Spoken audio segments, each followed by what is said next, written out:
Here are some examples of onomatopoeia, sounds which come from the word themselves. Achoo, babbling, cough, gargle, gibberish, hiccup, hum, chomp, susurration, ejulation, whisper and yell. And the word flibbertigibbet, a flighty or talkative person, derived from a meaningless representation of chattering. Welcome to the Noise Cancelling Podcast.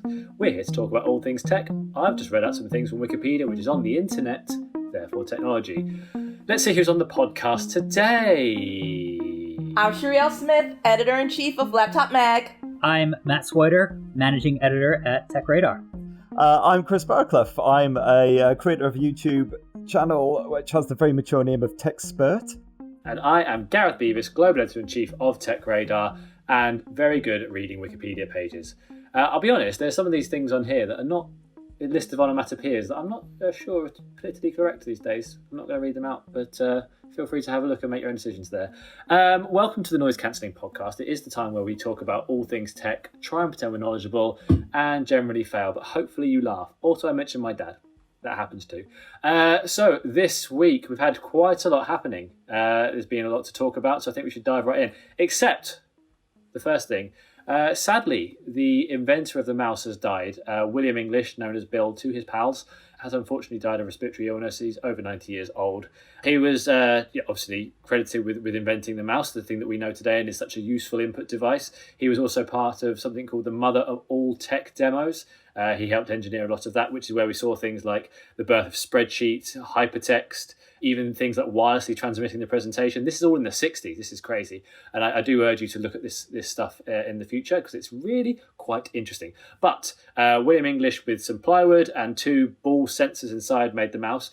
But what if he hadn't? What if he'd never done that? So how would we be using computers today? Or more importantly, if the mouse was outlawed right now, what would we use instead? I don't think it's like we would never have used it, but if it was outlawed right this day and no one could ever use a mouse again, what would it be? Sherri, let's start with you. I think we'd be using our eyes and maybe some form of the ring, that ring motion gesture ring thing. Yeah, it just seems like the most logical thing. Go with the eyes, and then like you have to. We're so accustomed to clicking and doing all of that stuff. We'd still have to click. So if there's no mouse, I think we go total motion controls and eyes. That's for Sherri a very sensible opinion. I'm proud of you. I have my moments. Like everything doesn't have to be opulent and over the top. Thank you very much. Doesn't have to be, but it should be. Chris, what about you? No mouse. What thoughts? I mean, mine's not nearly as sensible as Sherri's, unfortunately. I was thinking along the same lines of a mouse. Natural enemy, of course, the cat. So I was thinking maybe you could have like a proper life-size Moggy, which is actually covered with fur, looks quite realistic. Maybe has a little sticky up tail. You kind of use that as a joystick. And instead of left-clicking, you could just give it a nice little stroke, and maybe a right-click would be like a little tummy tickle or something like that. And that actually purrs in response as well. So, if you're having a really bad day, your computer's pissing you off, just kind of, eases the tension a bit, gets the old heart rate down. So that might do the job. I mean, portable versions of that or a gaming cat, it's not going to be super easy, is it? might be a little bit trickier. Obviously, with gaming mice, you've got several buttons. You might have to incorporate the cat's anus in some way. I'm not really sure. Maybe stick a finger in there to get the rapid fire. No. I knew that was where this was going. As soon as you said that, I knew that something about a poor cat's butthole was going to enter this conversation. Yes, sadly predictable as always. Yeah. Also, to say what you say, we'd have to use it. I'm like, we wouldn't have to use it. I don't think it's a thing. Could be an optional extra, a fun little. I don't know. Fun for who? There are lots of questions about why it's called a mouse. One of the people that Doug Engelbart, who was the other person who was part of who basically did the demo, which is called the Mother of All Tech Demos or Mother of All Demos. He showed the hand-controlled mouse. This is major back in the 68, by the way. And he said, I don't know why we call it a mouse. Sometimes I apologise. It started that way and we never changed it. Some people think it was because there was an on-screen cursor called a cat that appeared to chase the device's path on a physical surface. But I've done some Googling. I can't work out what cat stands for, so I'm just going to leave that as a definite solution. Matthew Swider, what do you think? You should see the fear in this man's eyes because, I'll be honest, behind the curtain, he hasn't prepared for this.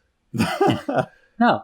What do I think of the mouse and its origins, or what do I think we would be using instead? Yeah, exactly. If the mouse was outlawed today, what would you use instead? And then you can give us your thoughts on why it's called the mouse. Yeah, I like Sherri's take on using the eyes because we kind of have some of that right now, but I think we would just jump to touchscreens. Okay. But I don't think the technology was there back in the 60s, so we would just wait until the technology was ready. But it may have, hastened the process for something like that to come about. Yeah, I the problem with touchscreens is, we've all, we have all used an iPad, especially now it's got the mouse support and everything, but we're still in this kind of weird middle ground. I said Microsoft Surface is the same as well. But using your fingers to touch a screen is nowhere near as good as just, the mouse has existed for 50 years because it's just so good and nothing can beat it. However, if it had never existed, I'm just completely ruining my own question here. If it had never existed at all, I really believe that we would have got this kind of Minority Report style, using your hands to move things around, but like making shapes with your hands, it would be interacting with it like that. Society and technology would have had to find a way to make that work. And by now it would be so awesome. And, it would have possibly be involving eye tracking, as Sherri has pointed. But just, can you imagine how good virtual reality would be right now if this technology of being able to sort of move your hands and understand and feel and all this kind of stuff with, I don't know, gloves or rings or sensors of some description, which would be like dollars now, nothing major at all because they've been used so much. We'd have such a better virtual reality experience. I'm still upset that virtual reality isn't here. So in terms of who's going to get the points, logic dictates you should go to Sherri, but Chris has talked about cats' buttholes. So well done for Chris winning the points. I didn't realise that's all I had to do to win this podcast. Brilliant. Yeah, I mean, it's very simple. It's gonna be a butthole frenzy from now on. Oh, Jesus. So we have got a lot to talk about today. This has actually been quite a big tech week. Matthew Swider is looking suitably adrenaline dispensed from a massive Samsung launch we've just been through. But before that, we're all going to guess, well, I wish I had a jingle machine ready. What's in Sherri's box? Shut up, Chris. I'm not saying a thing, all right? I'm stepping back. Sherri preloaded this from last week. She had a white glowing box in her apartment. Yeah, so basically, last week, a Deus Ex Machina box appeared in my house, white, glowing. It could have been anything. It could have been the meaning of life. It could have been those CBD pills I've been waiting on. Anything. The possibilities were endless. So I leave it to you. What do you think was in the box? So did you know what it was before it turned up? I did not. So I was very confused. And let me say this, since we are working from home still, I get at least 2 to 3 boxes a day of tech. And sometimes I'm a little slow getting to the boxes. So I just happened to open this one up and it was glowing. I was just like, okay. I feel like there's got to be some sort of egg in there. Eggs always come from glowing boxes, right? What? What kind of eggs do you have, Matt? I don't know. I just feel like there's, I imagine people reaching into a glowing white box and pulling out some sort of orbs or an egg-shaped thing, just like holding it with 2 hands, wondering, and then something is born from it, or you just look after it. I don't know. I'm just going off the top of my head. I don't know what's in the box. Like some Indiana Jones shit or something. Yeah, I mean, it's either that or someone's head, and I don't think it was that because I think Sherri's pretty relaxed right now and knows what's in it. So, I mean, was it actually plutonium? Great question. It was not plutonium. Was it from a Marvel movie in some way? It was not. It was not the Tesseract. I can't remember the word Tesseract. It was annoying me so much. I was like, the sacrosanct? That's not a thing. Was it like a Bluetooth headset or something really shit? Oh, there we go. Hey! It was actually the Sony WH-1000XM4 headphones. Oh, goddamn. I've really wanted a pair of those. I want a glow box of those then. They are magical. Because they glow? They themselves do not glow. I actually am. Am I wearing them? I am wearing them. I'm wearing 2 sets of headphones. Holy shit! That is magic. Listeners, right, I wish you could have just seen what happened. Sherri's wearing a lovely white headset with a microphone, which you'd imagine for podcasting, so you can hear her so hopefully clearly. And she's just reached behind those headphones and found headphones she wasn't aware she was wearing. That was some David Blaine shenanigans right there. I have a lot of hair. That's all I have to say. But I've spent basically a week with these, and they are, I think they might be better than the Bose noise canceling headphones 700s, and that's saying a lot. They definitely go toe to toe in terms of the ANC. The audio is warm and dynamic and rich and deep, and they're lighter. They're a little bit lighter. They're more comfortable. The ear cups have a better surface area, so I've basically been able to wear them for so long and forget that they were on, and for me to pull them out of my hair, like, oh yeah, I am wearing them. And the app just gives it so much functionality. Like, you've got 360-degree the reality app, so it gives you a 360-degree spatial audio effect. It has active noise canceling. It, like, the noise canceling, you can set it to pause when you talk. It, like, there's so much functionality going on in these headphones. I am really excited for this review to go live tomorrow. I am very impressed with what Sony did this time around. So with this, with the understanding of the active noise cancelling switching off when you're talking, like, that sounds like a pretty important thing, right? It is. Like, it's basically, like, Sony basically thought about these for commuting, for work, for, like, they want these to be your main line headphones. It also has the adaptive sound control, so it pays attention to what you're doing. So if you're sitting, it will put up the noise canceling to maximum. If you're walking, it automatically switches to walking, and maybe it'll put the ambient noise on to 12, so you can hear things around you and be aware of your immediate surroundings. The ANC deactivating when you talk is for, like, if you're in an office and you want to talk, but you don't necessarily want to take the cans off. You just have the conversation. The noise canceling drops out. You can hear everything very clearly. And yeah, they're really good. And they have 30 hours of battery life, which is 10 more hours than the Bose. It sounds good, but I just mumble to myself all day, so that probably wouldn't help me as I'm listening to music and working. You can disable it in the app. Oh, that's nice then. Okay. I'm all for this then. But I mean, is it one of those, what if you're singing? I would, like, I tend to sing when I'm by myself. So in the house, I disable it. Like, because I just want to, sing along and not have to actually hear myself. So, but outside, I put it on, well, when I go outside. Like, it's not like I'm talking to strangers when I'm outside. But, but certain features I activate or deactivate.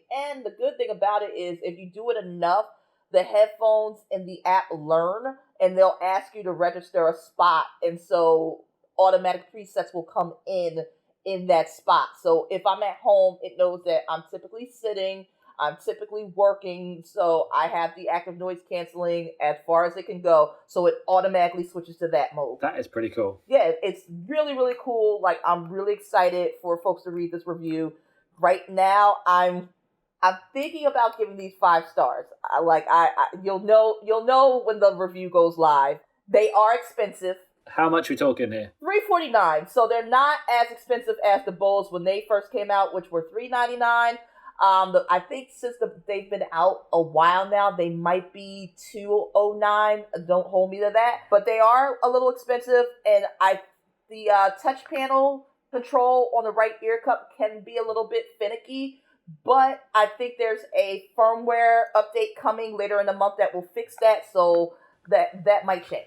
I mean, I think they're going to be one of those things that it becomes difficult, doesn't it? Because come Black Friday, which we know is on its way, and all the deals will come, there's going to be either XM3s on good sale, probably, but then I was like, those XM4s sound proper next gen. Like, as in, that's what I want from headphones. Headphones that are thinking, and I don't want that. I don't want headphones that think. I want them to be sentient enough just to do what they say, but not to the point where they could terminate me in some way because they're on my head. Also, they could be on your head without you knowing, Sherri. That's what's happened. They've made you forget. I did have a problem with the 3s and the microphone not working, and I found that to be on Reddit. People were talking about the microphone not working very well, and I had an incident. I hope they corrected it in the 4. I had an incident where I was tuning into a meeting, sort of like this, and it was about Black Friday, and I was getting on an airplane and about to get to my seat, and I, chimed into the meeting and made a really great point, and Gareth said, we couldn't hear a word you were saying.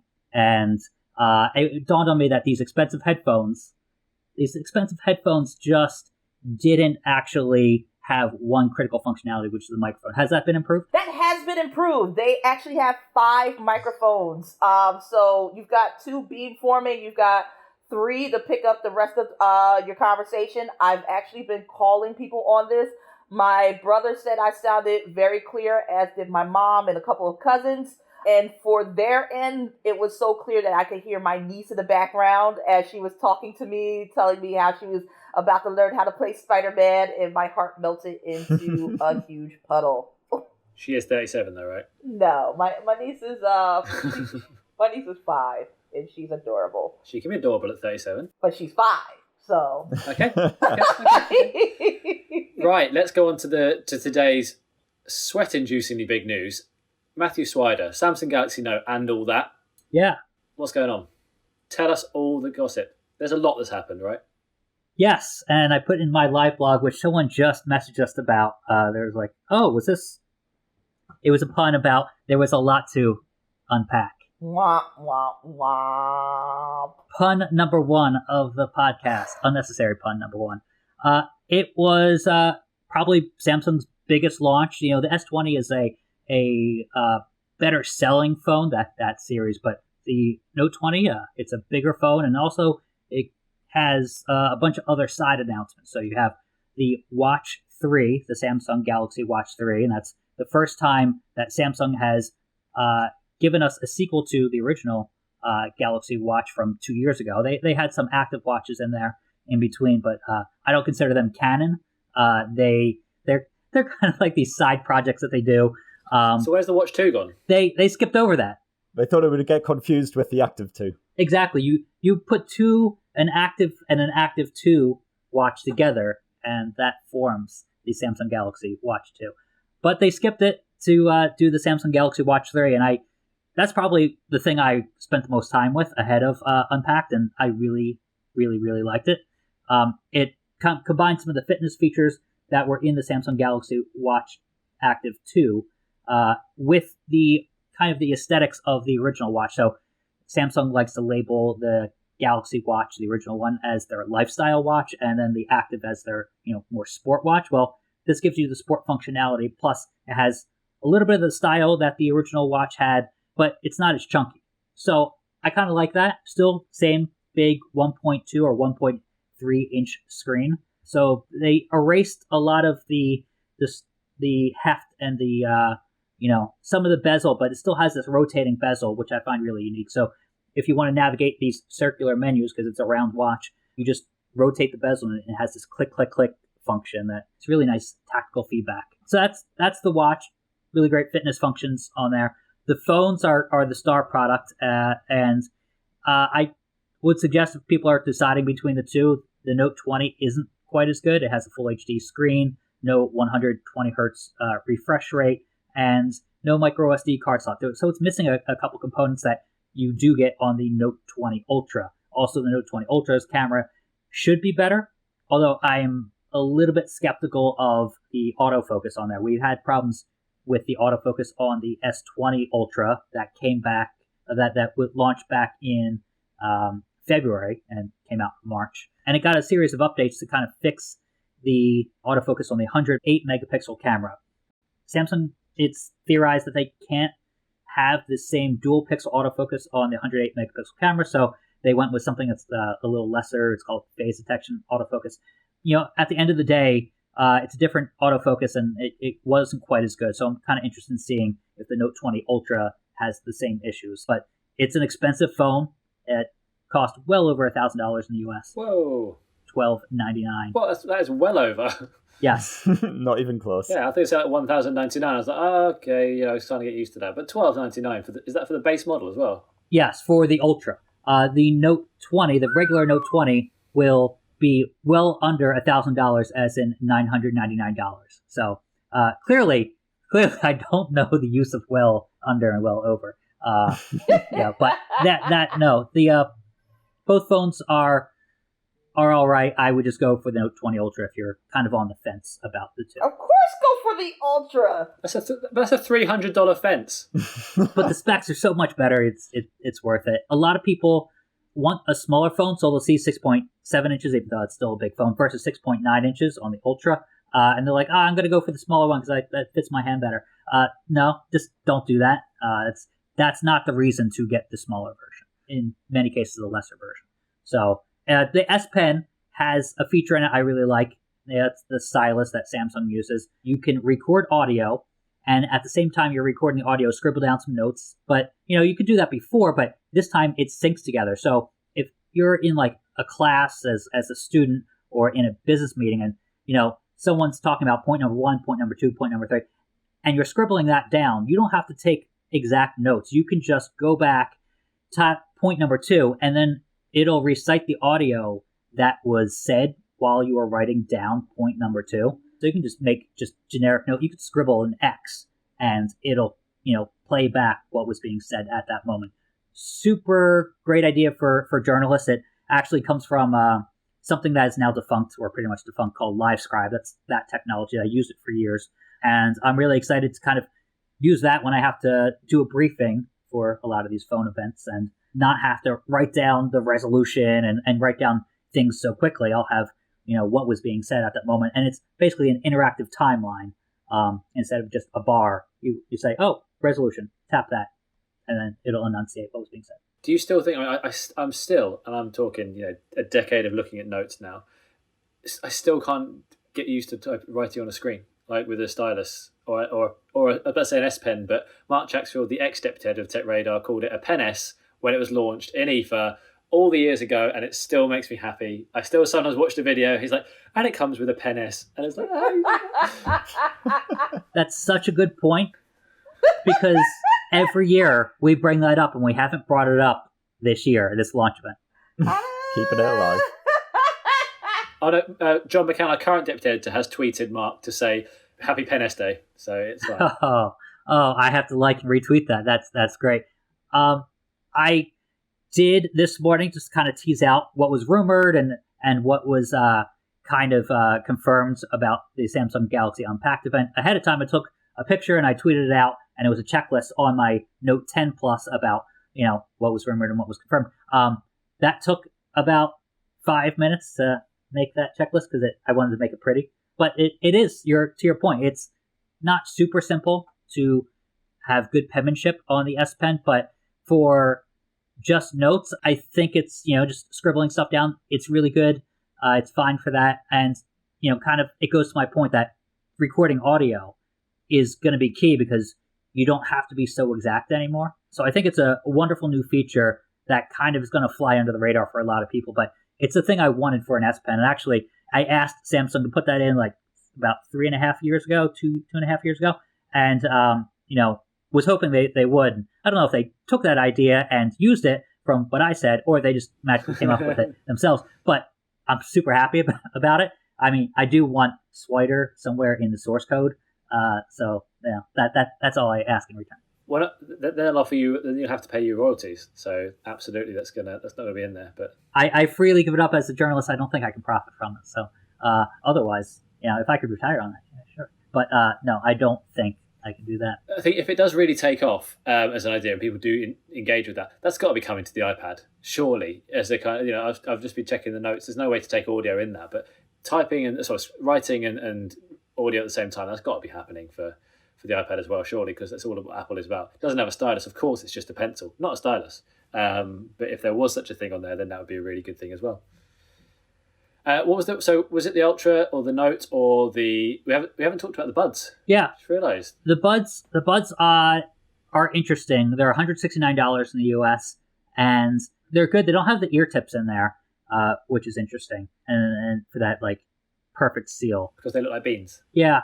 Yeah, they look like beans. Samsung is changing up the styling a little bit. I wasn't able to stick them in my ears, mostly because everything was, when I checked it out, socially distanced and COVID, germ fighting and so forth. So I decided not to stick them in my ears, but I'm interested in seeing how they sound, hearing how they sound. But Nick Pino we'll have our full review on that, along with Abbas. They'll be feeding into that. I think the problem is, do they really rival the AirPods Pro? And Samsung did just a demo with, the Galaxy Buds Live versus the other brands. It was, of course, the Buds Live were amazing, and the other brand was not, but obviously not a controlled test. Imagine if they weren't. Imagine if it was just that the other brand was like, actually, it's better. We're not going to tell you which one it is, but they're just better. We hope to achieve this level of clarity. I'm, doubting the gap between those two at all. So they were really testing out noise cancellation and trying to show that. But for me, more important than all that stuff is the fit.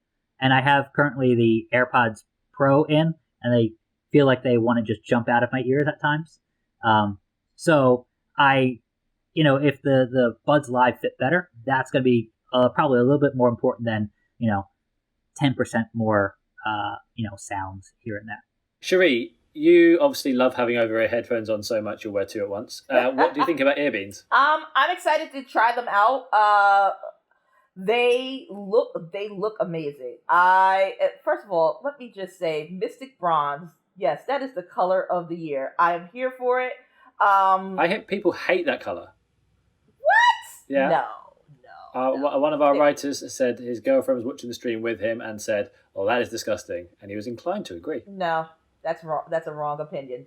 I'll let him know. Sorry. Like let him know. Come at me, bruh. Like whatever. I love the look of them. I am excited to see how the active noise canceling handles, especially since there are no ear tips to give you that, because a lot of the earbuds, even with ANC, they are really taking advantage of passive noise isolation that's created by having a tight, secure seal. So if the ear tips if there are no ear tips to give you that seal, the buds are kind of at a disadvantage out the box. So this ANC has to be really, really good. And what if it's not? Just game over? No Sherri 5 stars?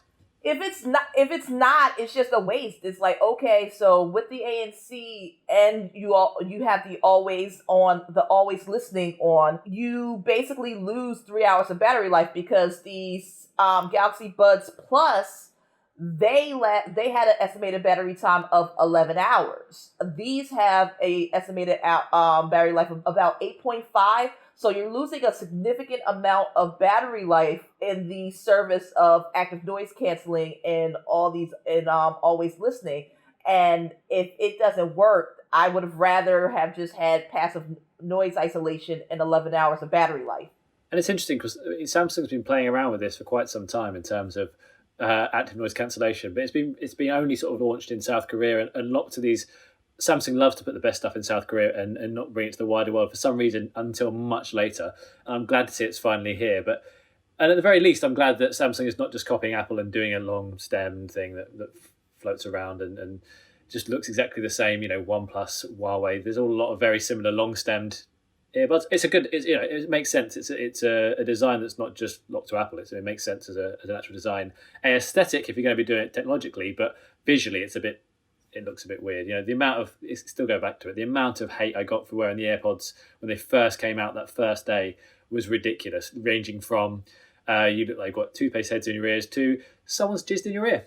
It's what someone said to me, which was like very nice. In both ears, supreme skill. Exactly, yeah. That was a tweet to me. That was nice. Cool, okay, I think that, Swider, we need to get your final verdict. What is the best part of the Galaxy Live Unpacked, today we had? What was the best thing that you saw? Well, it kind of dovetails into what you were talking about with the stems. There was a line in there. They said, even better, you don't have that awkward stem sticking out. So obviously an indirect kind of zinger at Apple. But I think the best part was that Samsung kind of pulled it off despite it being a virtual event. They had the Tab S7 and the Tab S7 Plus there as well, 5G tablets. Largest with a super AMOLED screen. So they unveiled a lot of things, and they did it while having it be a virtual event. And I think that's something that's brand new for a product showcase. A couple other companies have done it virtually, but we got hands-on time with these devices, and that's a rare move and a risky, gutsy move.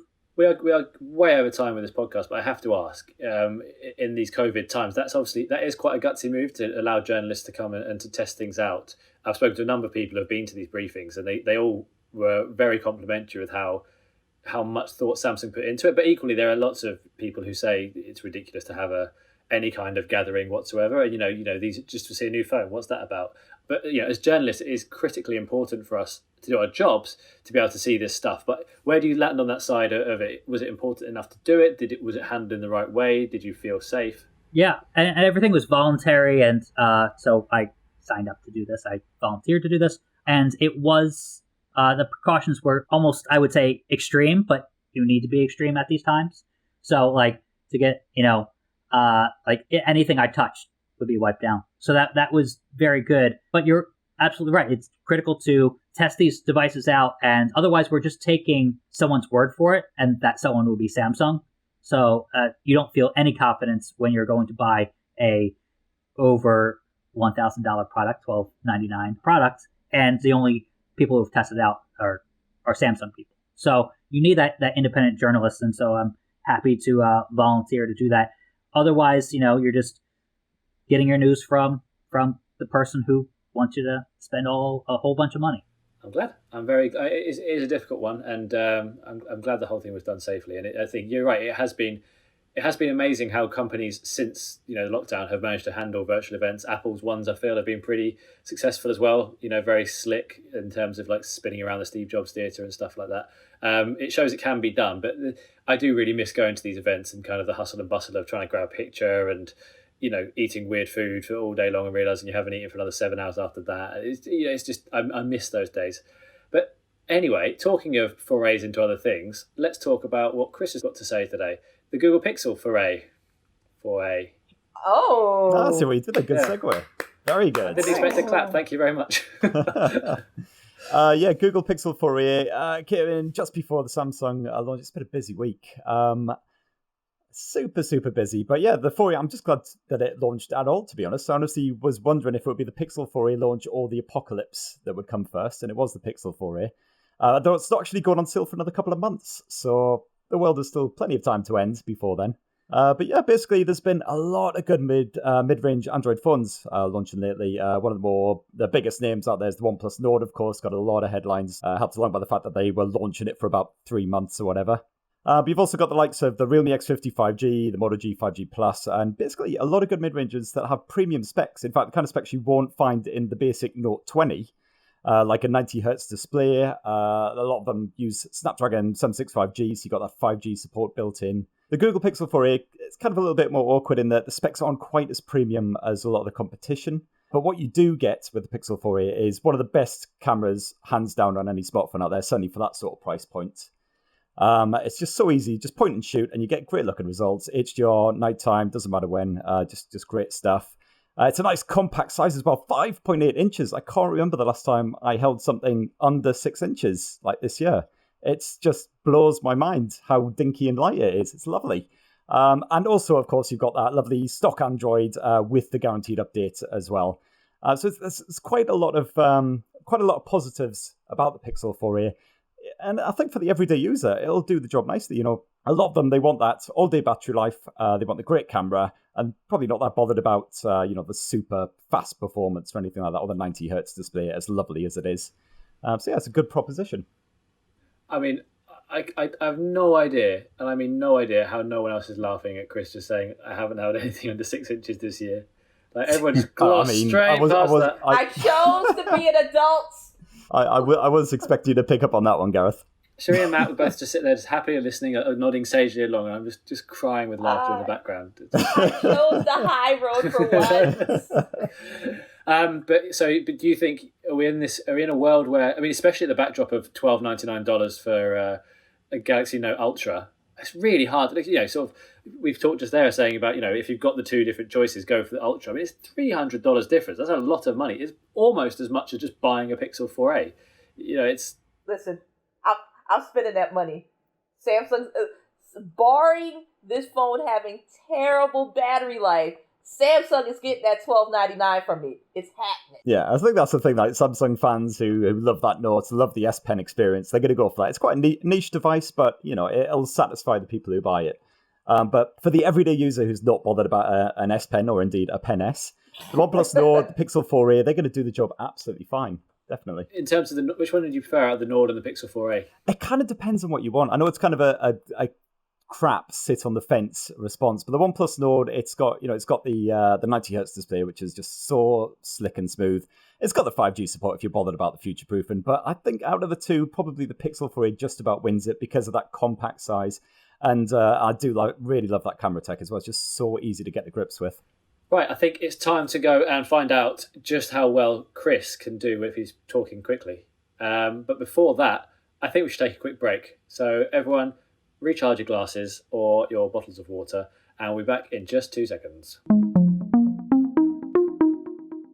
Right, we are back, and we are ready for Chris to have a challenge at the... I think we need to have a better name for this, Sherri, don't we? News in 60 seconds, but it feels like it needs... Smash! Yeah, the News Smash. It's time for you to have a go at the News Smash. News Blast, either way. Let's go to News Smash it. Chris, so you know the rules here.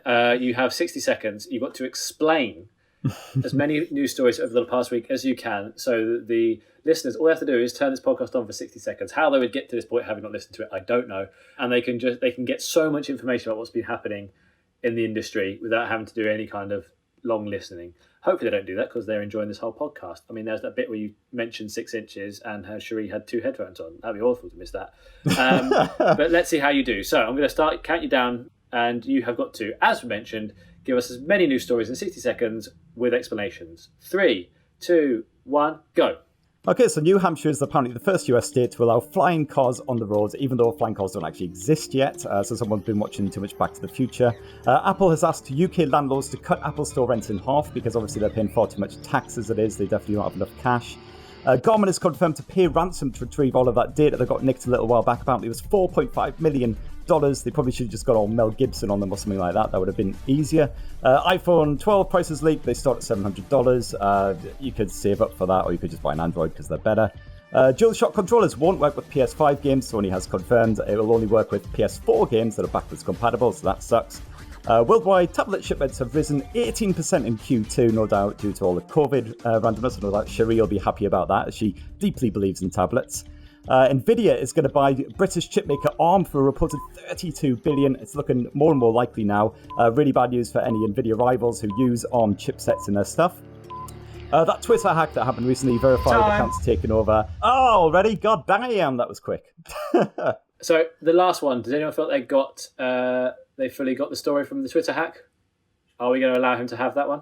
It wasn't a very exciting story, to be honest. Basically, a Bognor Regis man has been charged along with a couple of Americans for that one, which is, I can't even believe that anyone in Bognor has a computer, let alone is able to hack Twitter. But there you go. Given that we're very much a global podcast here, the phrase Bognor Regis is not going to scale across to India or America or to many parts of England even.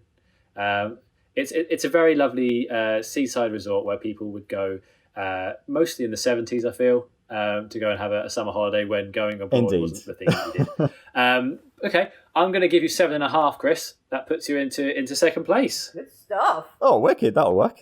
Yeah, good stuff indeed. Right, on to unpopular opinions. Sherri, lead us in. Unpopular opinions, let your hate unfurl.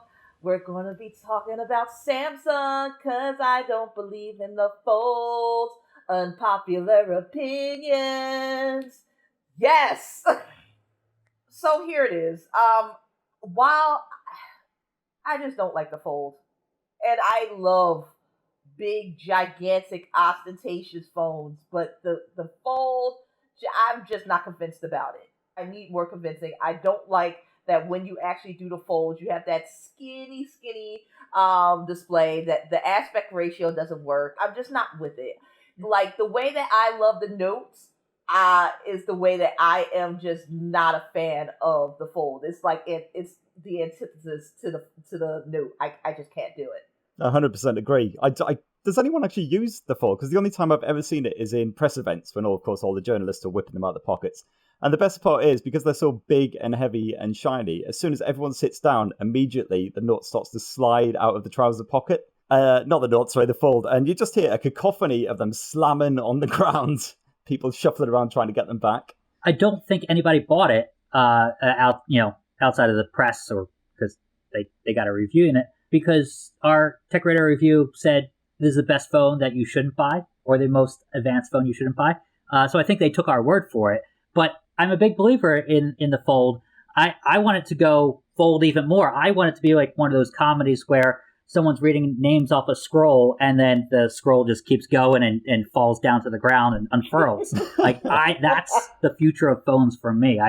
I love not having to take a tablet around, but still having the tablet functionality when I'm on a plane or on a subway when that happens again. But then, slimming it down and having a foldable phone. I think you shouldn't have bought that Fold, rightly so, because the outer screen wasn't very big. The specs were, so-so compared to, phones today. The new Fold, the Galaxy Z Fold 2, awkwardly named, still doesn't have the S Pen that we really need. So I wouldn't have bought that first one. I don't know if I'll buy the second one, but I'm a believer in the idea. I don't think it's executed enough for it to be mainstream yet. And it's also really expensive. I've been checking out the specs. I may have not Googled effective enough, but I can't see the actual screen ratio of the front. However, I do disagree with Sherri, not in many things, but in this case, the fact that I know what he's saying, it's a skinny ass front and it doesn't look great. The first Samsung Fold having that weird kind of, we should probably put a screen here because it's weird not to, did look ridiculous. And I think that Huawei's Mate X, where the screen was like a normal phone and you just fold it out for a second screen, makes far more sense. However, the Galaxy Fold 2, yeah, that's right, has a much longer, the screen is, the whole front is a screen now. I'm not sure if it's 21:9, which would be the kind of the aspect ratio for watching a movie on. If that's the case, then I kind of think it makes a lot more sense. We are seeing phones from Sony, for instance, who are using 21:9. It does look pretty cool, but it's difficult because if we don't love these things now as journalists, then they're not going to come out and be, mainstream enough for the rest of, for people to have like the Fold 3, 4, 5 when they actually are more acceptable and more affordable. And that's where things get cool. Here's what I want. I want LG's technology to make this phone. So I want the same technology that LG is using for its TVs to make those wallpaper foldable TVs. That's the kind of foldable phone I want. Like I appreciate that Samsung has definitely worked on that hinge because, as we all remember, the hinge was really jacked up, and if a grain of whatever was in your pocket or lint or whatever you're carrying in there, crack rock, I'm not going to judge. Actually, I'm going to judge if you have crack rock. Don't do drugs, kids. And it would just break. They improved that, but like I'm still worried about the mechanics of the phone. And I'm still worried about, I worry that there's not a really good case for it. And at least with the Note, with that $1,300, I know that there are going to be reliable cases to keep the phone safe. I don't have that same security with the Fold, and it worries me. And the Note is already like 6.9 inches as well. If you go for the Ultra, surely that's a big enough screen for whatever you could possibly want to do. Exactly. Why would you need bigger? We're talking different ratios here, though. So, the folded out version being, I think, 7.2 or 7.9, I can't remember which one. For the Fold, it's a more, it's a more rectangular, more pleasant experience to see with that. But, Sherri, your point, you can't have LG's rollable technology because the problem is, it's too brittle to be able to, to live in the kind of this pocket-based environment where, as Chris pointed out, it's falling out all the time and you've got to open and shut it so many times. A screen that rolls up and rolls down is very controlled in the way it can actually move. And even that's a well expensive TV that no one's actually going to, not everyone is going to buy. And I remember, I can't remember how many years it was ago when I was looking at kind of e-ink technology that could roll and can fold. And I spoke to the people that made it. And they said, we've got a rollable version, but no focus group liked it because they were too afraid. Like a rollable, thin phone, people are just too afraid to have it. So they had to make it fold out, and it was, it was late 2000, so it wasn't exactly the most advanced thing. But people's worry about how things feel in the hand is massive. I do want to take another slight sidestep with Samsung, still another popular opinion. I fucking have had it with Ultras and Pluses and whatever Maxes. I cannot stand it. Maybe I'm just old man shouting at Sky now with technology, but the the days when a flagship phone was the best phone were easy. Like, I enjoyed those days so much. You know, the new iPhone was the best iPhone, and maybe there was like an iPhone 5C, but you knew the best one was the new one, and maybe they made a bigger version, but it was just bigger. And now we've got the iPhone 12, probably the iPhone 12 Pro, and there's the Max version on top of that. But the Samsung Galaxy Note 20 should just be the best phone, and the Samsung Galaxy Note 20 Lite should be the less good one, and you're not getting it as good. So I don't like this ultra and normal version. The days when kind of LG started this, where they made the middle phone the best, the flagship one, even though it wasn't the best spec, and it just drives me up the wall. I think you should, if you're going to have the flagship phone, the one that they promote the best, it should have all the stuff in it. Fact. I don't know, like hearing that Ultra, it kind of takes me back to Killer Instinct when you get an Ultra combo, like Ultra, Ultra, Ultra. Like, so I'm with it. The naming convention isn't as bad as some of the things that we have to review in tech. So I can live with them slapping an Ultra on the premium phone because listen, a lot of people aren't going, like, people are going to bulk at that $12.99 price tag. A lot of people are, but they still want a Note. So here's your Note. You just don't get the Ultra. Well, call it the Note Lite. Call it the Note Mini. Call it something that's like, that's how it used to be. Maybe focus groups have proved this differently, but the days of the HTC Desire, was just the Desire was the best phone. You knew that one, and then when you had the 1S and the 1X and the 1V that turned up, it was just easy to say the 1X was the best. It had the highest letter on it. It was just, there was some simplicity to it. Now with this kind of like bell curve of where you want to go, and maybe it's what consumers want. I don't know, but I just miss the days where the best was the best. It was easy. Yeah. I don't think consumers do want it because, that's the whole reason we exist, is because then we have to write these ridiculously detailed comparisons between Note 20 versus Note 20 Ultra Pro versus the Plus and all this. And it's good for us, but I think consumers are just like, what's the difference? But it's about marketing, though. It's the one that's marketed for people. They're shown different things. They're like, okay, I want that one. And where's that one? The one, do I want to spend more? Do I not? Why do I want to spend it? It's sort of, and especially Apple, I thought, they always push that the best thing is the best thing to have. And when you've got the Pro and the Pro Max in the middle there, it becomes a bit confusing. And yeah, maybe it's the right way to do things around. It helps people who want to be part of the club to have not feel like they've got the shit version. I don't know. But no, it should be the Note 20 and the Note 20 crap. Yeah, there you are. You're right, 100%. Yeah, but then you'd have to say you'd have to try and Google that online. Difficult. Google that online. They're going to run out of ideas one day, and they're just going to resort to emojis, which I am in favor of that. Note 20 smiley face and the Note 20 smiley jizzing cock or something for the Ultra. That's not an emoji, Chris, but okay. Is that not an emoji yet? No, nor will it ever be. People have petitioned for it, but it just hasn't happened yet. Note 20 cat butt. Nope. So we're nearly out of time, but Sherri, as we mentioned already, it is my father's birthday tomorrow/yesterday, depending on when this comes out.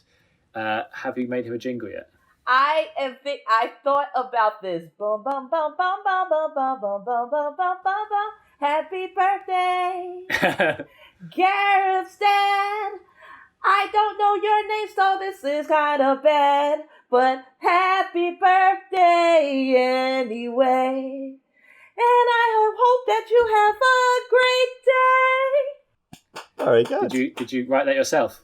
No. Well, the words, that just started coming off the dome because it's like, well, let's see what we're going to, let's wing it. That's how I just go through life, just winging it. If you're winging things and you're rhyming, you're doing pretty well. I'll feedback on how Dad finds that. So fingers crossed he'll enjoy it. All right. Yeah, he's going to get a Rickle cleaning set. That's what he wants. So happy birthday, Gareth. If he listens to this early somehow, he's going to find out what it was. Right. Okay. Thank you very much, Chris, for being on this podcast. It's been a pleasure as ever. I say that, and then I remembered some of the things you said. So. Yeah, sorry to whoever has to edit this. Yeah. I'm guessing there won't be a third time. Do you want to promote anything before you go? I guess so. Yeah, Tech Spurt. Spurt as in, well, you know how to spell Spurt. You've heard me talk.